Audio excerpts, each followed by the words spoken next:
We are coming with a surprise and great special edition just for the holidays, Christmas, New Year, all the beautiful stuff. So this is the talk show Love It or Shove It. As you know, today is our 28th episode, and I'm here, Irina Portnova, with my co-host Bruno Gil, and we have Johnny as our guest and our special guest, specialist sex coach, Anna Feldman. And Anna, the floor is yours because today's topic is Orgasm Oasis. Dive back into pleasure. Thank you for the lovely intro. And I loved the intro, the half a minute before, because it was very dramatic, and it's like, oh my God, what is coming here? Right? So well done, you guys. Yes. So Anna, tell us about yourself and how exactly about your services, and then we dive into the topic. How did you start everything? Okay, thank you. So my name is Anna Feldman. I'm a sexual intimacy expert and your you coach. And I say that because I help my clients and my female clients to go from disappointing to pleased when they're in their relationship and there is no intimacy emotionally or physically. I help them to get that back. And I live in China. I have my 2 dogs here and my partner. One of them is sleeping on my lap currently, warming me up because it's freezing cold here. And I'm very excited to talk to you and to get all your questions and see how best I can answer them to help you dive back into orgasms.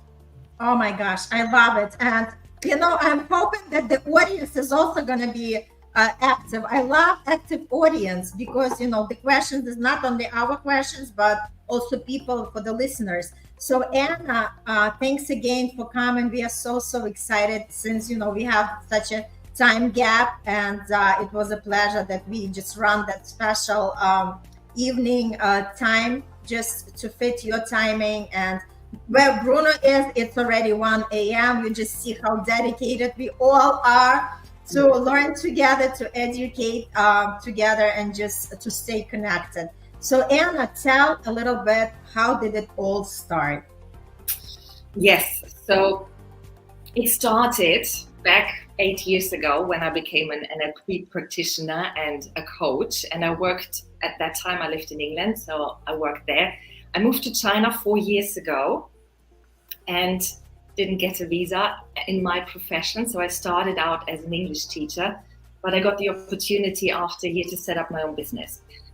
And at the time I just knew I wanted to help people. And it was this, I wanted people to love themselves, their body, their mind, their soul, just to be happy with who they are. So I called myself a self-love coach. And I went with that, and I had a couple of clients and it was amazing. But then about 1.5 years ago, I came out of the shower and it was this, all of these tools I'm using, they are so amazing and helping my clients and myself. Why wouldn't they work in the bedroom? And my thinking was because I knew for myself that when I masturbated, I developed this habit that I need to have this big, bold fantasy to reach an orgasm. And for that, I prepared in advance. What will the fantasy be? How will I play it out? And anytime I went down to business and a different thought came in, my body was tensing up and it wasn't enjoyable. And the orgasm was just the release of the tension in the body, but not the climax you would expect. So I thought, why wouldn't these tools not work for me as well? So I went down to business, I picked 2 of my techniques, and I started masturbating, and I had such an amazing orgasm. I haven't had one for so long when I was masturbating because of all this trouble I went in my head. And I thought, oh my God, this is it. This is what I need to do. I need to tell the world, particularly women, that it's all in your head. If you want to have that fulfilled sexual life, may it be with yourself or with your partner, it starts in here. And that's where I can help you. So that was the birth of becoming a sexual intimacy coach. Oh my goodness, this is so brilliant. Thanks so much for sharing. And you know what? Awesome. I think it's even more related to women, because a lot of women are not really experiencing orgasms. And if they do, it's like, not to the fullest, like the way you describe, right? It could be just, like in certain areas, it could be just body related, but not completely like to the fact, to our essence, right? And it's more like topic for men, right? Masturbating. It's something that, we hear a lot when men do. And for women, it's sort of like, I should say, like forbidden topic. And I love that you bring it up, because this is so true. It's like, we are all physical beings, and, like our physical needs have to be actually answered. And I just love what you do. And I just love that you are bold about it, because let me tell you, it takes guts to come out, especially as a woman, and just present yourself and say, hey, listen, life is so much enjoyable when you reach these like great orgasms, right? Then it's just like you feel with the entire essence, with the entire self, that life is full of beautiful moments. Bruno, what comes to you? Oh my God. Oh, I'm loving it. This is amazing. This is remarkable. Come everywhere. I'm joking. Anyways, yeah, I mean, this is awesome. But it's funny. What comes to me and what it reminded me is that, like, because you were talking about the brain and you were talking about pleasure and you were talking about all those thoughts that come into your mind. In fact, I believe that like pleasure is firstly created in your imagination, right? And then the pleasure that you feel, all those sensations, right, almost make the body believe that it's real, especially women, because all of like women, creative energy, right? Women's sexual energy is much stronger in men's. It's much more creative, right? Much more sensory. So that's what kind of came to me, right? Which is the truth. It's like, yeah,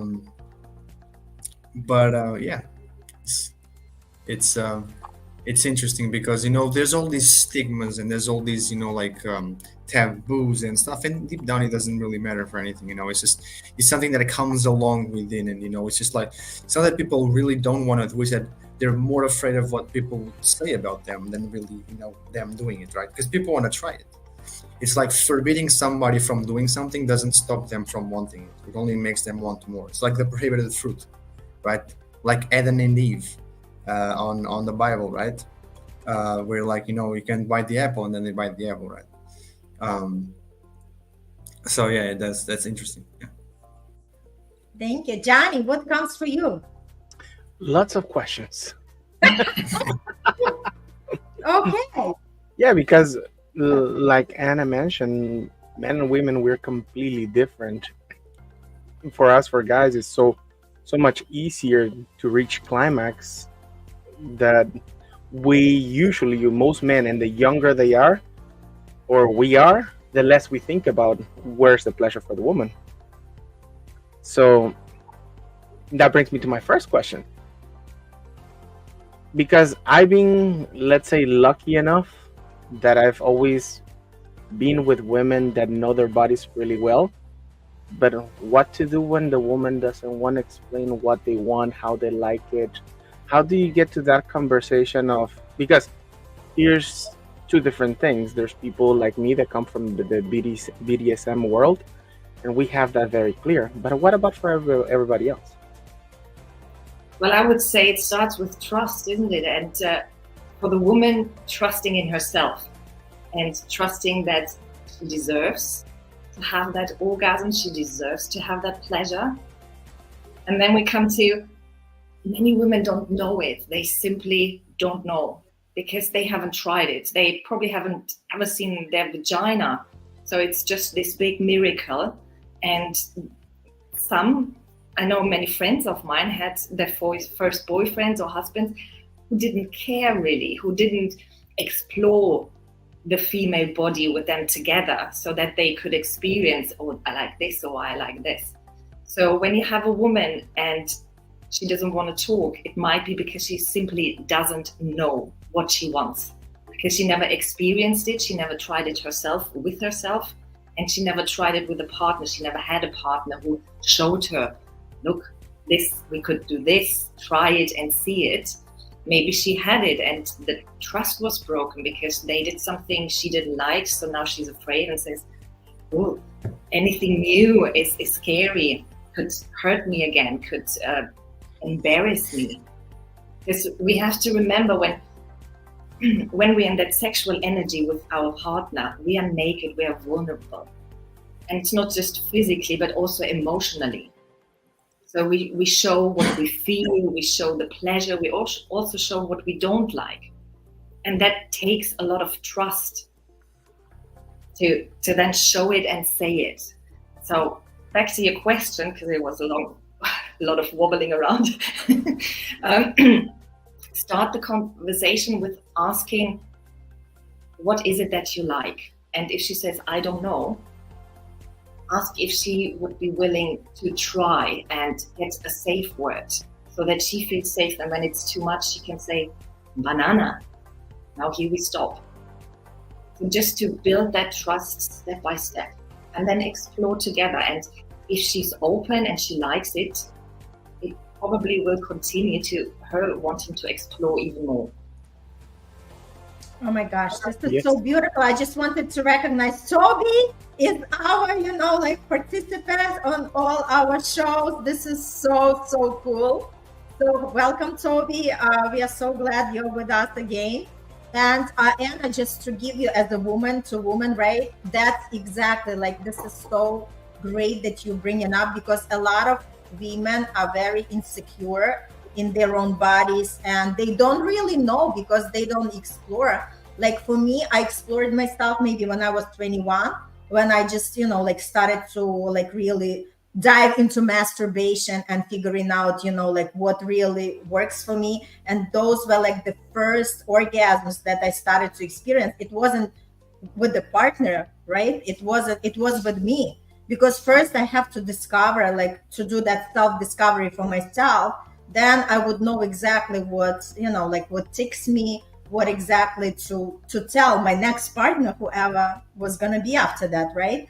But it's a lot of women don't really know anything about themselves. And it's hard then to communicate it to men. And I think it's all that, be secure in yourself and trust, like you said, there should be the trust, right?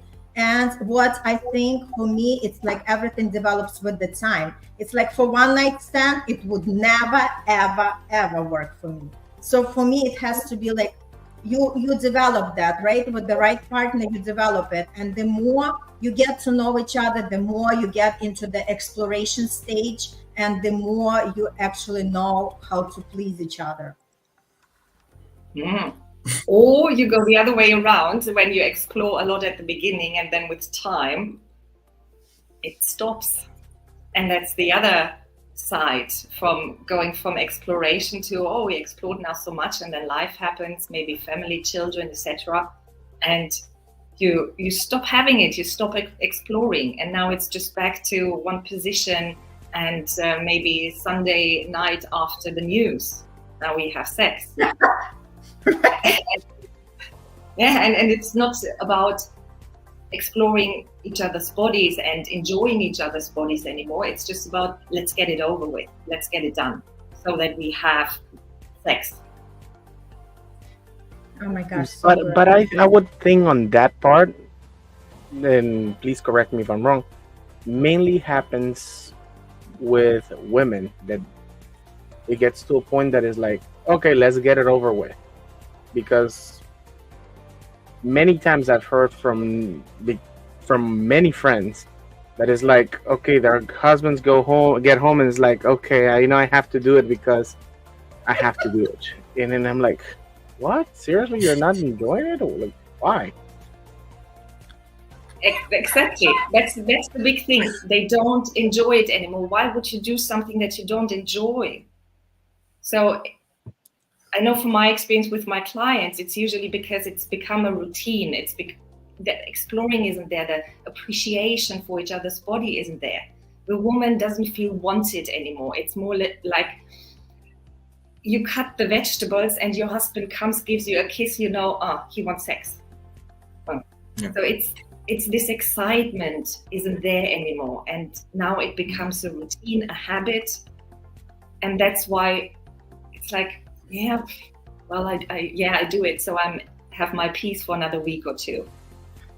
That's exactly what I'm saying. So wouldn't you think that should be like a lesson for both men and ladies, that we should understand that, hey ladies, just as much as you like, words of affirmation, hugs, kisses, whatever your love language is, for us, for men, the one and sometimes the only way that we actually express or eternal love for that woman is through sex. Yeah, but then it's the quality of the sex, isn't it? Of course, it always has to be quality. I got my For sure. orgasm. I don't know about you, but that's not really showing a lot of affection, is it? So it's really a lack of communication in the end.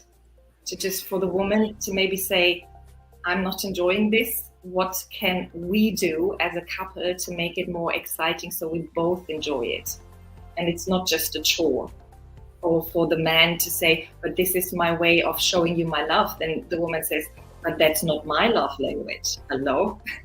No, and I absolutely agree with you. And I love the fact that you're bringing these points, because for some women, it's like, okay, they finally get to that conversation of, okay, let's figure out what's going to happen. And for example, the wife says, you know what? I would love for you to do the dishes so I can be ready for you, because I'm not as tired, or because now I can, devote some time for myself. And fantastic. The guy goes, does the dishes, and then after a while, the wife, the one that sometimes brought up the same idea, comes with the whole thing of, you know what? Now I feel like he does the dishes only because he wants to have sex with me. Mm. But that's again communication. It's just, if your wife comes and says, you do the dishes and then we have sex because that gives me time for myself. Mm-hmm. Talk about it. If you believe that this is the reason why you have sex, and The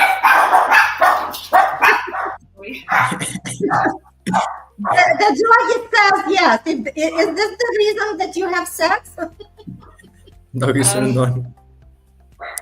Well, that is not the reason, but many men, when they love their wives, they would actually fall head over heels and will go with the whole thing of, you know what? Let me do the dishes. Let me take the garbage. Let me clean the house. Let me cook. And then the wife ends up never being happy, because comes to that automatic train of thought of, oh my God, he's doing all this not because he loves me, just because he wants to have sex. That's the part that I'm trying to bring here, because there's a lot of marriages that are suffering for that situation.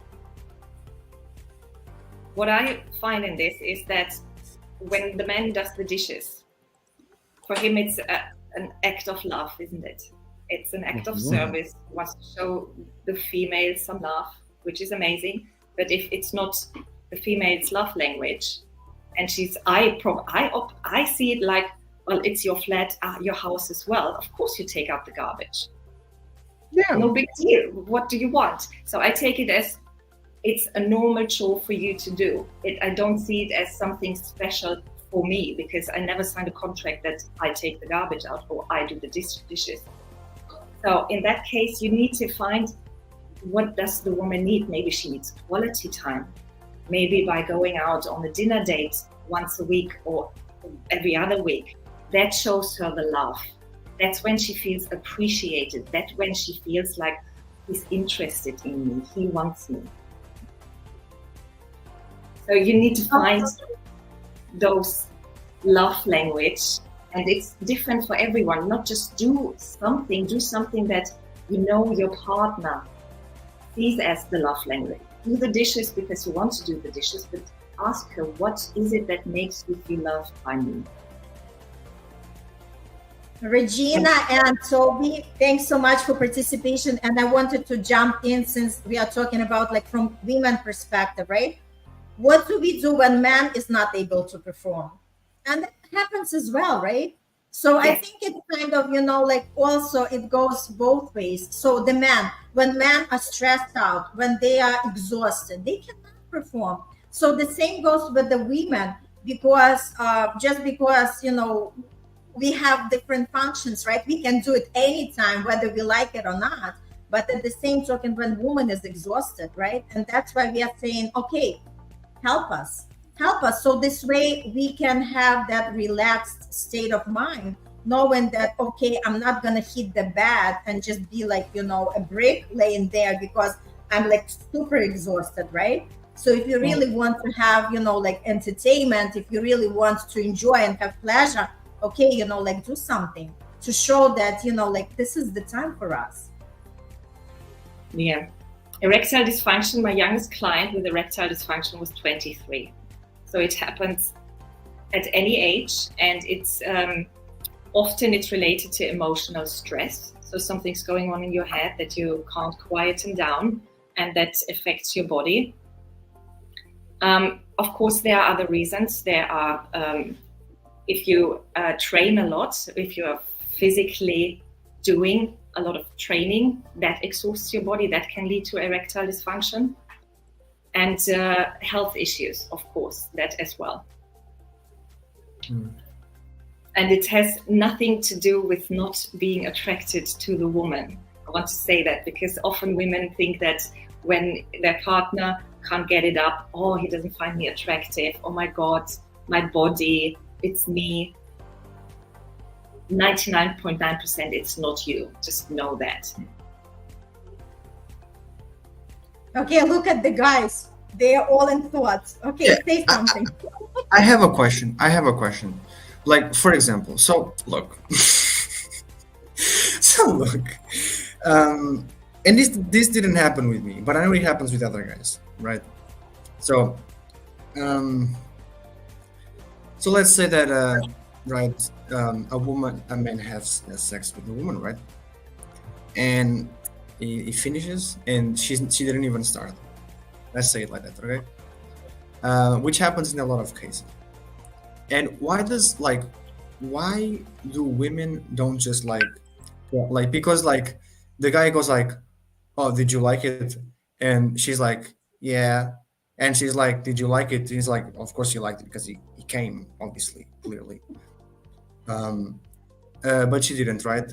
But like, why doesn't she say like, no? Because like in my personal belief, how does a woman expect a guy to be conscious of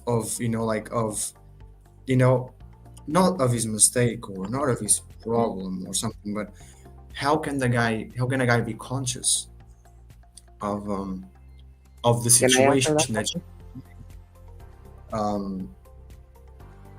if she doesn't really open up and really be communicative and honest, really, because it's important, right? Because I think it's also a form of respect when a woman is honest and she says what she doesn't like, right? Yeah. So this said because he doesn't want to kill his ego. Yeah. No, I would say. I wouldn't say it's ego, but it's more the feelings. Because when you're in a relationship, you don't want to hurt your partner. You don't want to show your partner that what they did isn't pleasuring to you, and you don't want to give them the feeling to be embarrassed or that they are not good enough in what they are doing. So you try to avoid it, to avoid that emotional hurt. On the other hand, I get it. Yes, but can I answer that question for you, maybe on my end, and you ladies can correct me if I'm wrong? Yeah, sure. I agree 1,000% with what Toby says. That's why God invented foreplay. If your foreplay is not there, because most men would, and I would 100% say I was at fault at one point in my life. You want to go straight in, and then that's it. You're done. And the lady's not even, like you said, started. So you have to prep everything. It's like a dance. You know, you prep each move, till you get the turn. And if guys are not doing that, one, that's a big thing. The second thing is, a lot of women can fake a lot of the moans. They moan just because they know it makes you happy, but they cannot fake shaking legs and shaking body. Yeah. So you want an answer, an infallible answer? If you see her abdomen going up and down and her legs still shaking, you did it. If you hear moaning, it's like, hey, you didn't do it. But I want to say to that, women don't always want to foreplay. There are times where you just want to fuck. Just get it. And there are other times where you just want to have flower power. There isn't a one fits all the time. It really depends on the mood, on our cycle, where we are at in our cycle, and what we've done all day. It's not always the same. It doesn't work always like that. Sometimes there is a need for a foreplay because we're with our minds somewhere and we need to get back to focus on the moment, and other times we're already there and we want it. So it's like the reason why I asked what I asked is because, like, okay, even if the woman doesn't want to kill the man's ego, like, I wonder, like, I mean, it gets to a point where, like, she almost like becomes protective of his energy because she doesn't want to make him sad. That's kind of the perspective I put it on, right? Because even if the guy may not believe that, that's what she starts with. Oh, I don't want to hurt his feelings. Oh, no, I got to protect his manhood. I mean, come on. Like, you know what I mean? I mean, like, you know, in my mind is like, for me is like, if being like, there's this, we see of what it's like to be a man from one side, but on the more intimate side, we still don't see what a man could truly be. And I think for me, a woman being protective of his ego, I mean, that doesn't make any much sense, you know. I mean, if she gives you the best of the best, my friend, you give her the best of the best as well, or you're out. Simple, right? I mean, it's not always the ego. Sometimes it's that she feels embarrassed from, maybe she thinks something's wrong with me, that I don't get an orgasm. Why isn't my body reacting like in a porn, or when her friends tell her, oh, I get an orgasm so easily, and she thinks, but I don't, what's wrong with me? So it's also a lot of insecurity, because otherwise she would say, hold on a second, I didn't get my orgasm, let's work on that now. But she doesn't. She is afraid, hurt herself, hurt the partner, maybe is afraid that if she tells her partner he's not happy, he looks for someone else. So it's a lot of thoughts and anxiety, fear going on. Interesting. So for example, let me ask you something.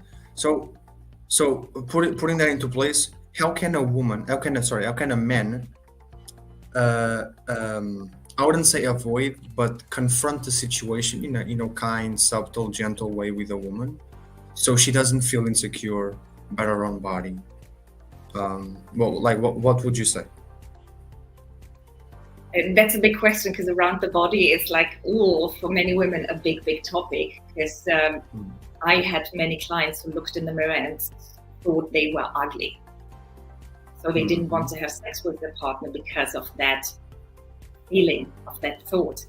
But if you as a man have sex and you notice that your wife, girlfriend, whatever, hasn't had an orgasm, why don't you just go down to business?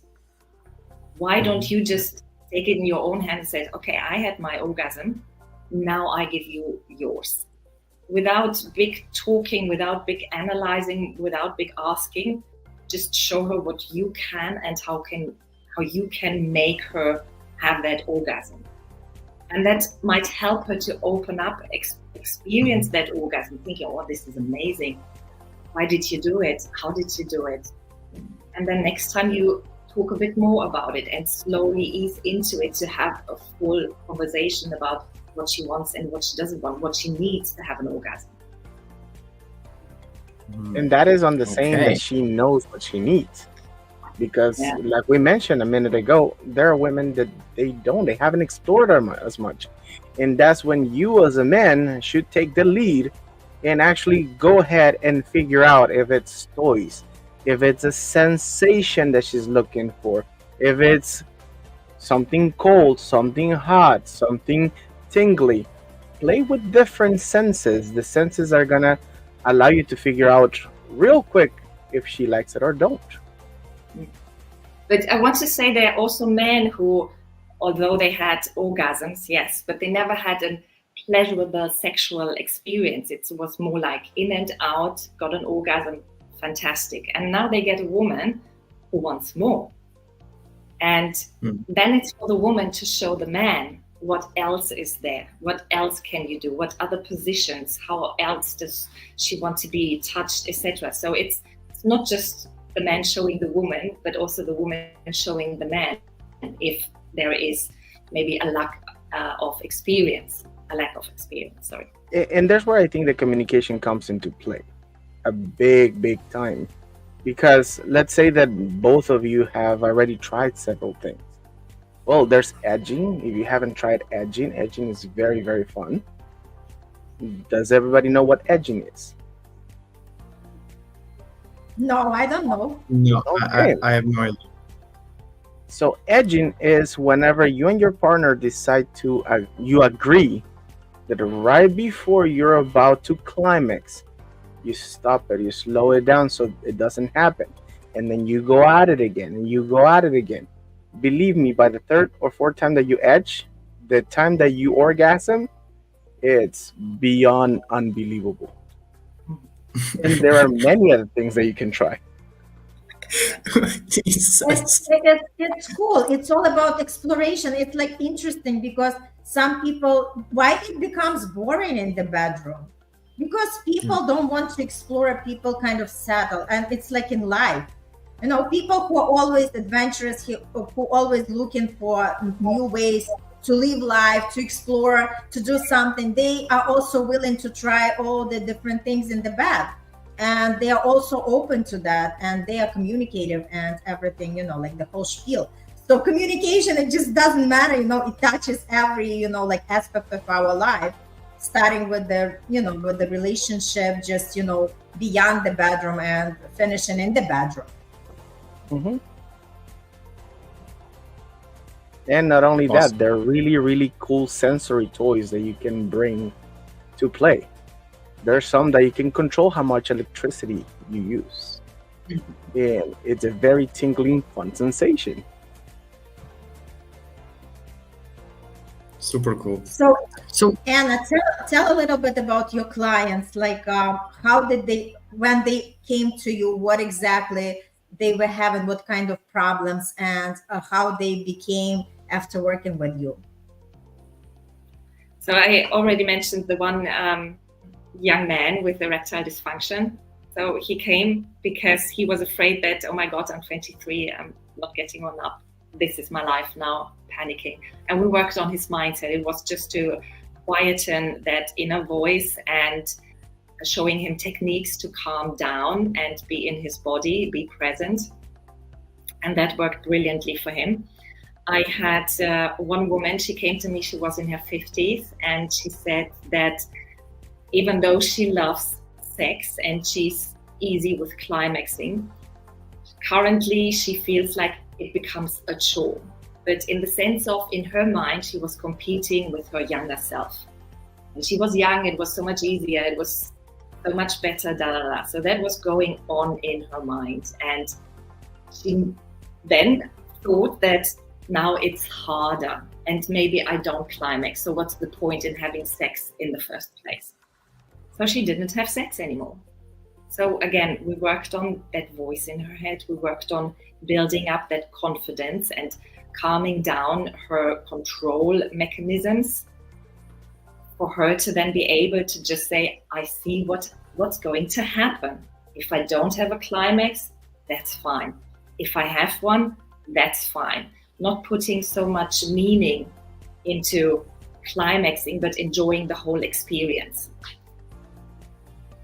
That's And thank you. Yeah, it is. And other clients come to me when one had really big body issues, so she wasn't comfortable with her body. Like I said, she thought, I'm ugly, and she didn't want her partner to touch her anymore. So whenever he came close, she just tried to distract him, go away, so that she had this space and can push him away. And they didn't have sex for over a year. So we worked again on what's going on in her mind, gaining more confidence in her body, accepting her body. I'm not talking about loving your body, thinking, oh my God, I'm so amazing, but just looking at the mirror and being able not to criticize. That's a big step, and that's amazing when you can do that. And she got to that point, and even got to the point where she could say, oh, I like that part of my body, I like that part of my body.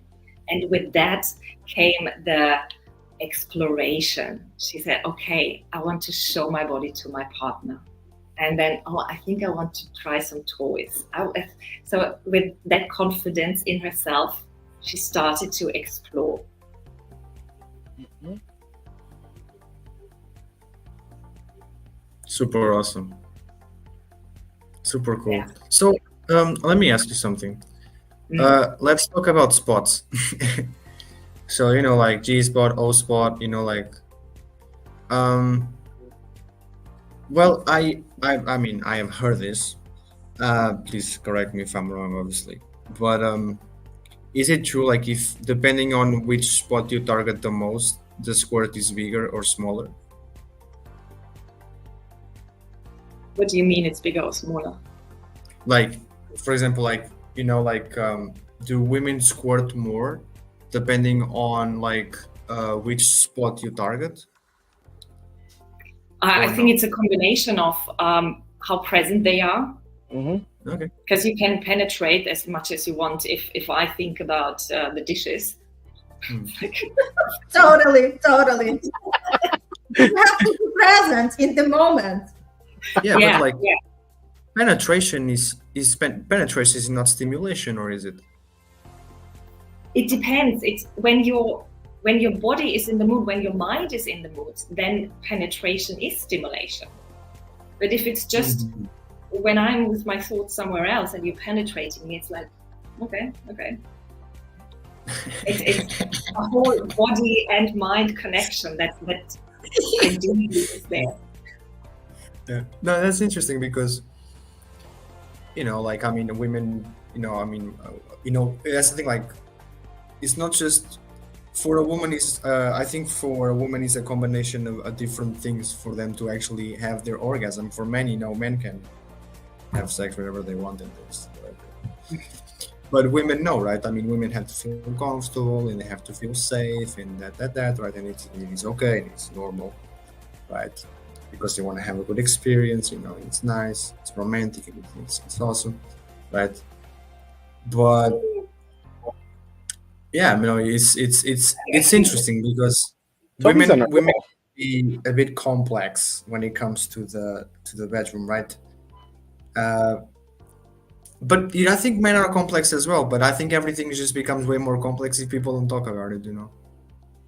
I think the difference is that as a man, the first time you had an orgasm, you know it. When you have sex with a woman, I know I have an orgasm. If you masturbate, I know I have an orgasm. So for you, it's just there's nothing to think about because you're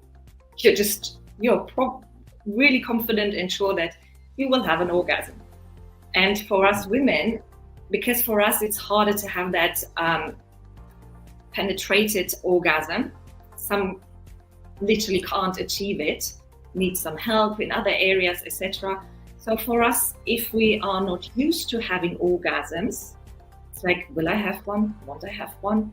What do I need? It's a lot of mind chatter that's going on. What's wrong with me again? This self-doubt, but also, what do I need? Because I hear this woman talks about that, so maybe I should try this. And we don't need it romantic. Not every woman likes candles while having sex or some music or whatever. Like I said, it really depends on the mood and the time, etc. But for us, it's not a given that we have an orgasm if we don't learn from the beginning. An orgasm is a natural thing to have. Is it through penetration? Is it through masturbation? Is it through other toys during sex, after sex, or however it goes? It's not a given to us because many of us at least, don't experience it in that regularity. Mm-hmm.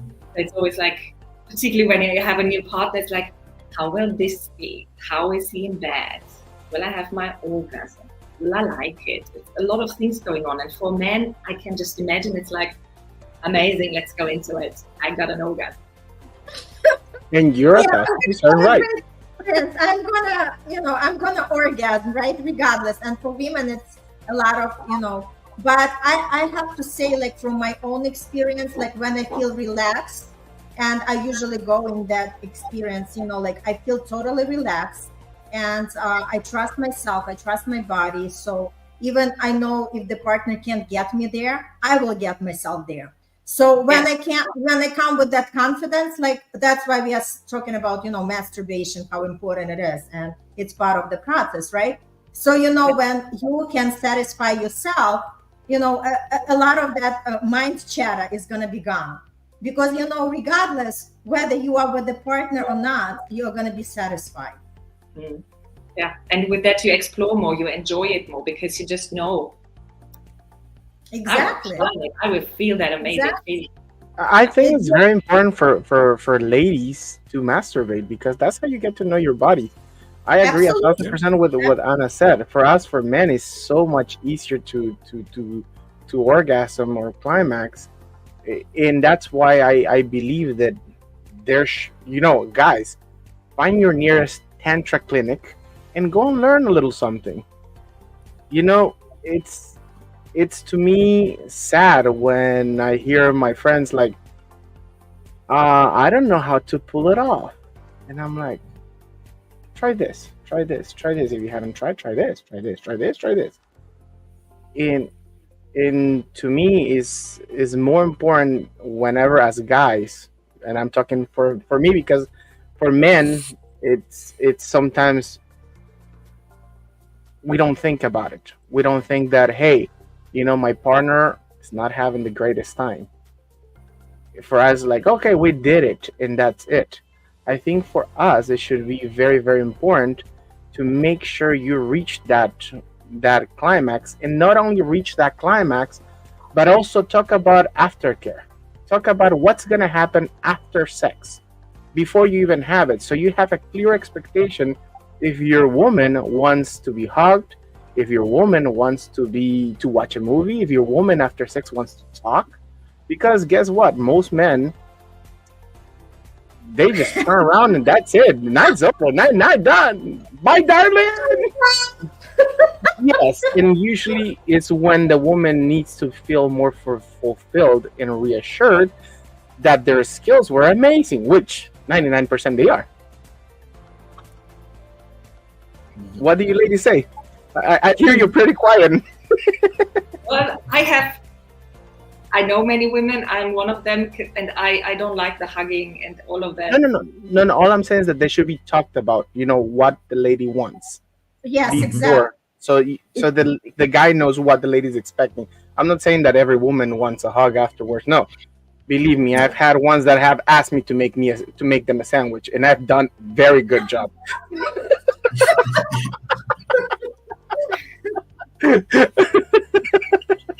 That's good too, right? Yes, remarkable. That's amazing. So Anna, tell us more like tips, techniques, whatever, like us as, like listeners, we can kind of pick up, maybe explore and, make our bedroom time more enjoyable. Okay. So sometimes, particularly when there are children and a lot is going on in your life, you have this routine. I see that couples, when I work with couples, that there is like this time when the man is horny, comes to the woman. Woman thinks, this again, let's do it, get a week off. So in that case, I would suggest maybe to agree on a day or maybe 2 days a week, however many days you want to agree on, and agree on a day, agree on a time, or at least a time frame, so that both of you know this is going to happen.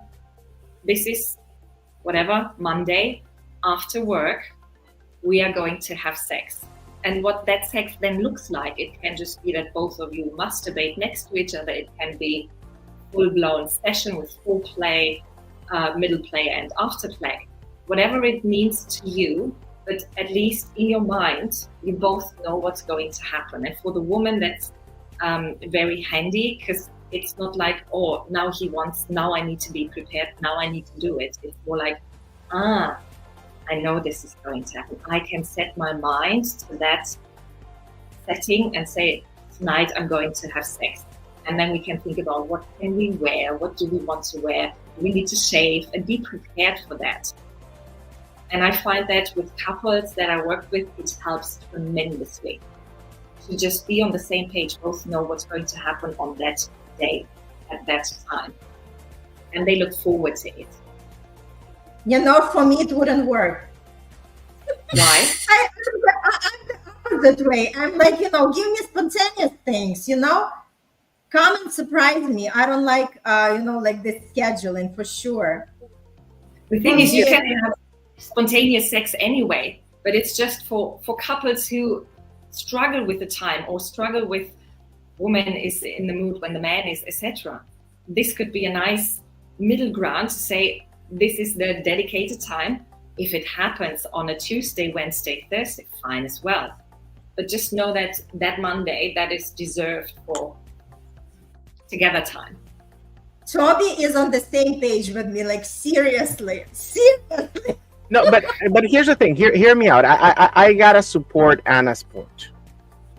Here's the reason why. For some women, because I've been with some women, that it doesn't matter what time, what day, it works every single time. But I've also been with women that, just like Anna said, they think that it's a chore, it's this, is that, is the third, is the other, and they put so many labels in their head that truly when you get to do it spontaneously, it's not fulfilling for either one of us. So that's when the planned one, I think it works good. For me, it wouldn't work 100%. I know that for sure. But it'll be for those couples that either the husband or the wife is not into a part of having the spontaneous any time, to have it on a schedule and know that that's a particular time for them. Because I've been with both type of women. And for me, I agree with Anna. I guess for each its own, right? Everybody has their own preferences. Yes. Yeah, but I know that when I suggest this to the couples, the first reaction is, oh, no, I want the spontaneous sex. Because somehow they believe that just because you put it in the calendar, because TV sells them that thing. Yeah, it can't be excited. It can't be, wow, amazing, and turn into like a great exploration and great spontaneous positions and whatever. Or that one partner comes up and says, oh, tonight I want to try this. So we forget that it can be spontaneous on a schedule. Yes. Because it also comes to how creative the couple is. Okay? Yeah. So, for example, if you're into Shibari, go for it. You have a Shibari Monday. You have this type of foreplay Tuesday. It makes it fun. You can shake it up. Mark it on the What was that?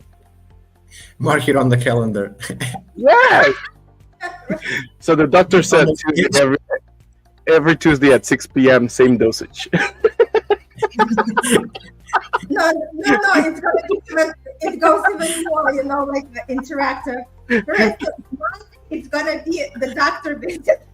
Tuesday the teacher visit. But now I'm thinking that if I ever have another couple, another partner, I'll hire Anna because she tells me that we have to schedule it, and we work on a schedule. You got a future client now.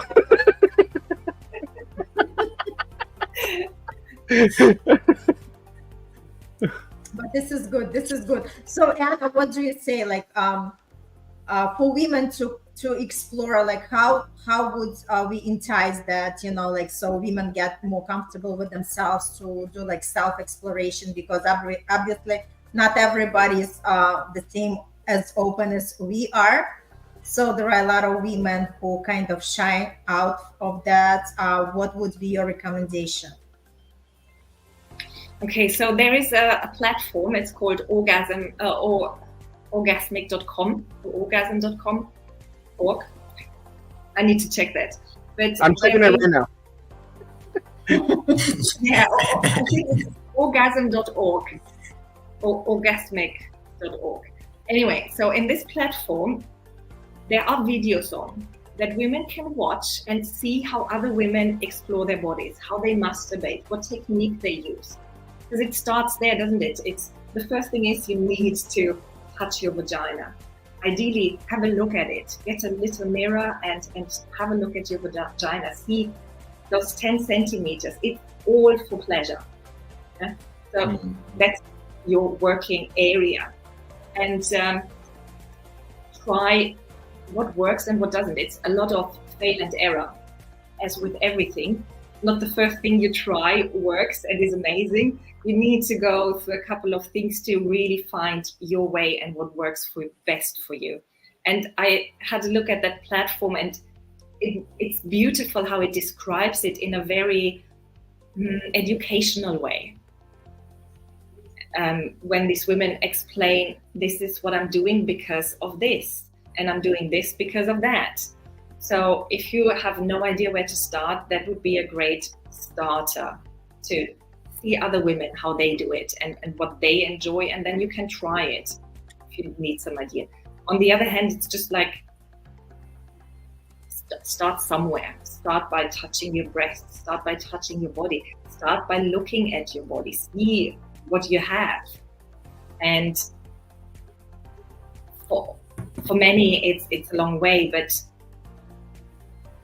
try to not diminish your body, the way it looks, the way it works, the way it is. Just try to accept it. Because I find that this self-acceptance, that the body is doing stuff that you enjoy, the body is doing stuff you don't enjoy, the body is doing stuff we think, oh my God, why the hell?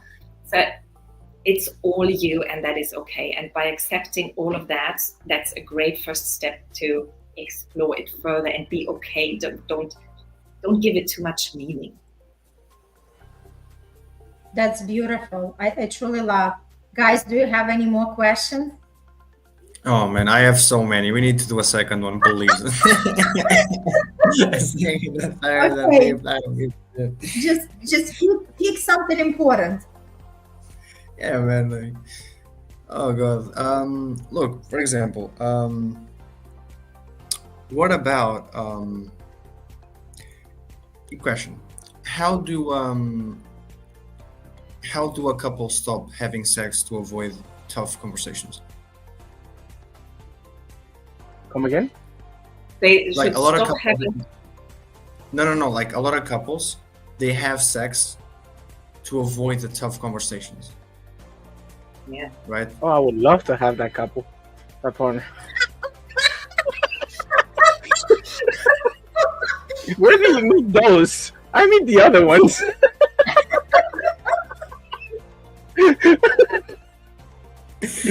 But like in my eyes, like how could a couple stop having sex to like actually have those tough conversations, because those tough conversations are needed, right? And You're trying to figure out when to have those tough conversations before? Is that your question? No, like for example, like you have a tough conversation to have, right? As a couple, right? A couple has a tough conversation to have, and they have sex to avoid those conversations, right? Those tough conversations. Well, now I believe that obviously those tough conversations are needed to have, right? I guess you're gonna Like, have to give me an example because I'm lost.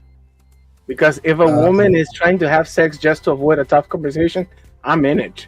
I'm in it. Usually they want to fight and argue. I'm into the let's have sex instead of having an argument. yeah, no, I mean, it's not to not have an argument. It's like legitimately like sitting down. Like, okay, another example that I could give is not really the same thing, but it's not just to avoid a tough conversation. But for example, like they're having an argument, and instead of like fixing things, they just like immediately have sex.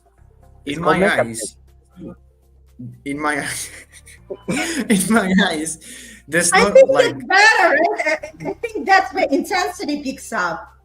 yeah, but like, do they actually want to have it, or like it's just a coping mechanism to not deal with a problem? Yeah, it's avoidance. Yeah, exactly.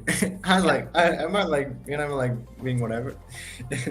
Yeah, it's totally avoidance, right? I mean, like how could like, how can a couple kind of, you know, like kind of stop doing it, and you know, and just like, you know, like kind of actually do what's right?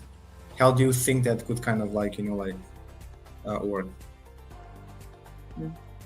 So I think the first step is that they are both aware of the fact that they're doing it, that they have sex to avoid these tough conversations, whatever the reason is for that conversation. And it can be like a money topic, it can be a family topic, it can just be, how are you today? Oh, okay, I don't want to tell you that I'm shite.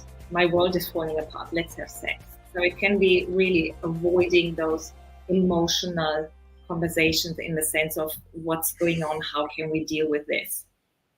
And when I worked with a lady and she did that, she literally had sex, so she wouldn't talk to her husband about what's going on in her life, what's going on in her mind, what's going on in her body.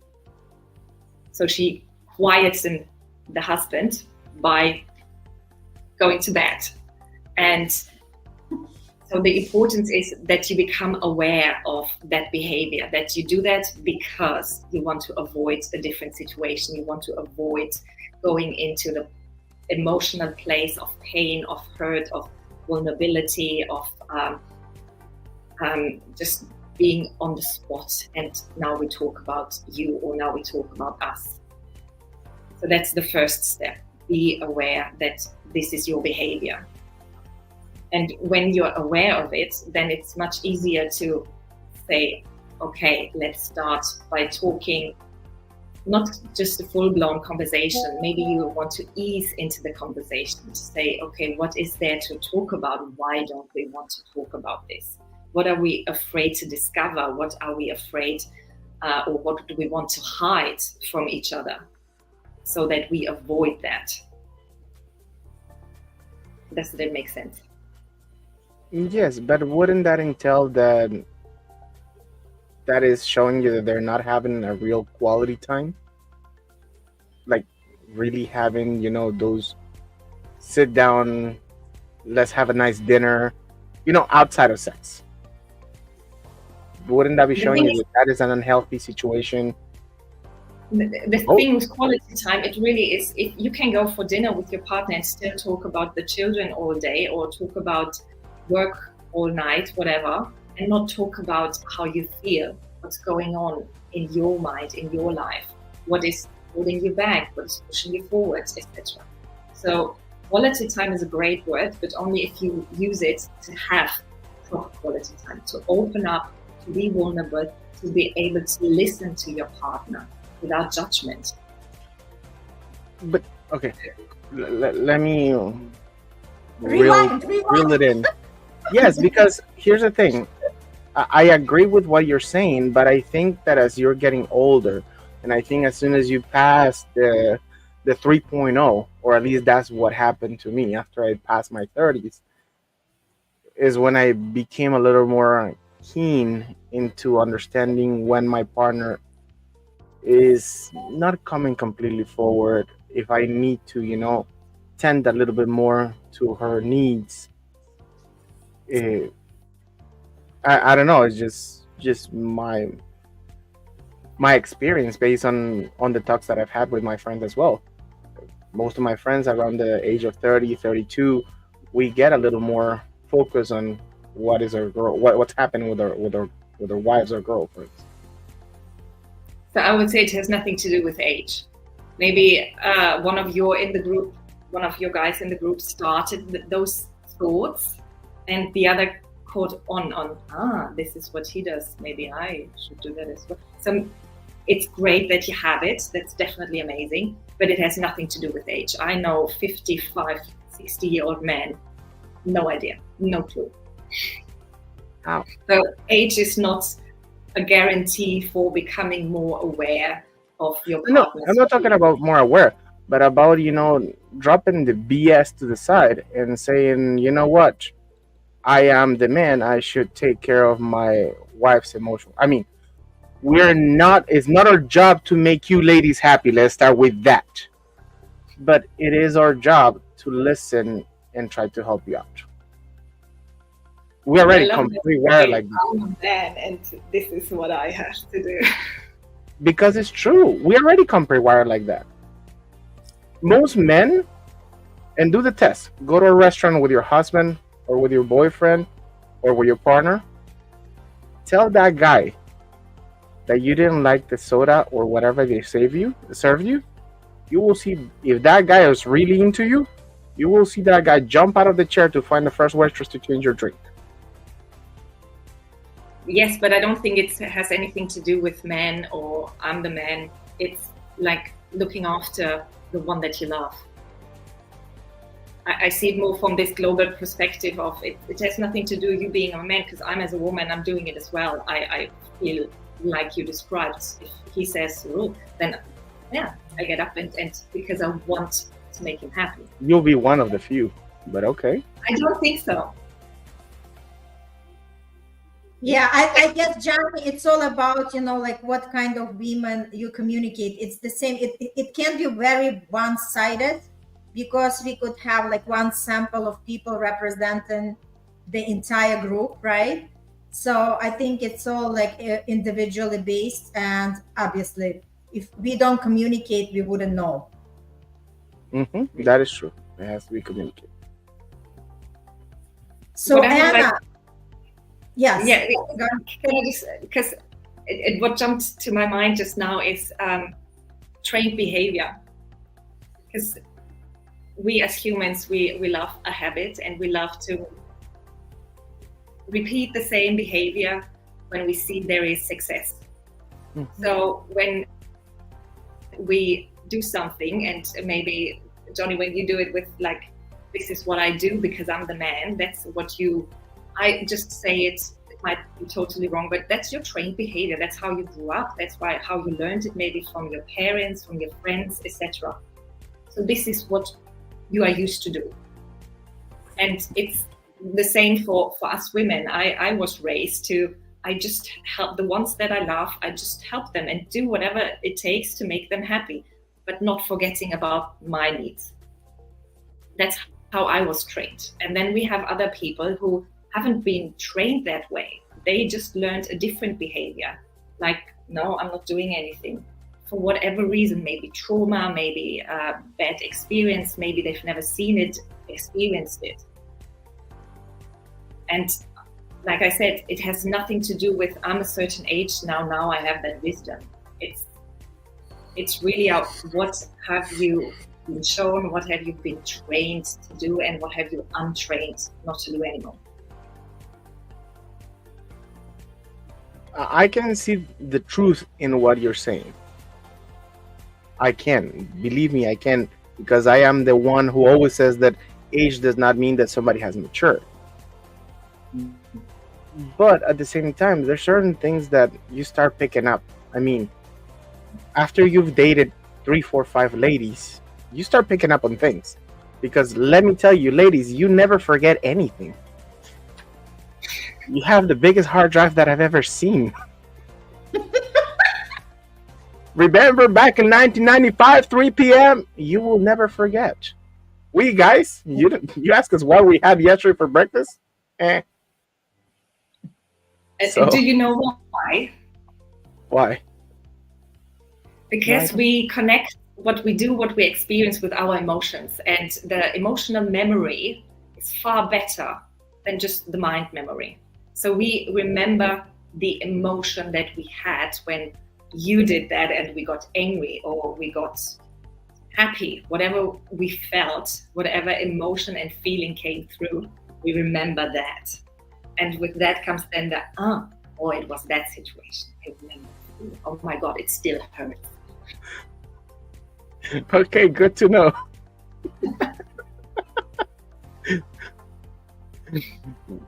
So anybody else has any questions? Anything? Toby, do you want to ask something? I don't know if Regina is still watching. Anybody, whoever is watching right now live, please ask while we have that expert with us. Yeah, Toby. Yeah, and thank you for participation. So Anna, tell a little bit more, what is the way to contact with you? I mean, I did post the links. Do you also have some kind of workshops for people to learn more about the importance of orgasm and how to be an expert in one?